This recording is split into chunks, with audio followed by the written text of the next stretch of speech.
Herbal supplement পণ্য উৎপাদন করে নিজস্ব ব্র্যান্ডে মোড়কজাতকরণের মাধ্যমে বাজারজাতকরণ করতে কোন কোন লাইসেন্সের প্রয়োজন সে ব্যাপারে এই ভিডিওতে ধারণা দেওয়ার চেষ্টা করব। তো এক্ষেত্রে প্রথমেই আপনাদেরকে যে লাইসেন্সটি করতে হবে সেটি হচ্ছে আপনাদের প্রতিষ্ঠানের নামে একটি ট্রেড লাইসেন্স করতে হবে। এক্ষেত্রে আপনাদের প্রতিষ্ঠানটি যেখানে অবস্থিত অর্থাৎ আপনাদের কারখানাটি যেখানে সেখানকার স্থানীয় কর্পোরেশনের অফিস থেকে এই ট্রেড লাইসেন্সটি করতে হবে। এক্ষেত্রে উক্ত ট্রেড লাইসেন্সের ব্যবসার ধরনে হার্বাল পণ্য উৎপাদন, মোড়কজাতকরণ ও বাজারজাতকরণ এই শব্দগুলো কিন্তু উল্লেখ রাখার চেষ্টা করবেন।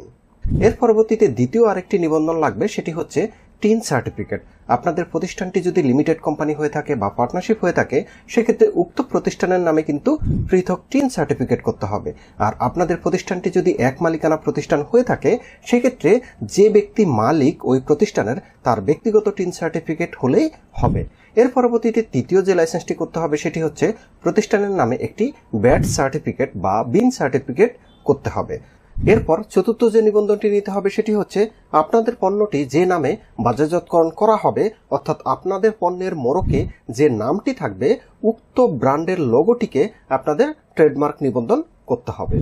এরপর পঞ্চম যে সার্টিফিকেট লাগবে সেটি হচ্ছে আপনাদের এই পণ্যে কোন কোন পুষ্টি উপাদান বিদ্যমান তার একটি টেস্ট রিপোর্ট লাগবে। এই টেস্টের রিপোর্ট আপনারা বিসিএসআইআর বা সায়েন্স ল্যাবরেটরিজ থেকে করতে পারবেন। এক্ষেত্রে তারা আপনাদের এই পণ্যটিকে পরীক্ষা করবে, ল্যাবে টেস্ট করে এই পণ্যে কোন কোন পুষ্টি উপাদান রয়েছে তার একটি কিন্তু সার্টিফিকেট তারা ইস্যু করবে। তো এরপর ষষ্ঠ এবং সর্বশেষ যে লাইসেন্সটি করতে হবে সেটি হচ্ছে আপনাদের এই পণ্যের জন্য ঔষধ প্রশাসন অধিদপ্তর থেকে একটি লাইসেন্স গ্রহণ করতে হবে।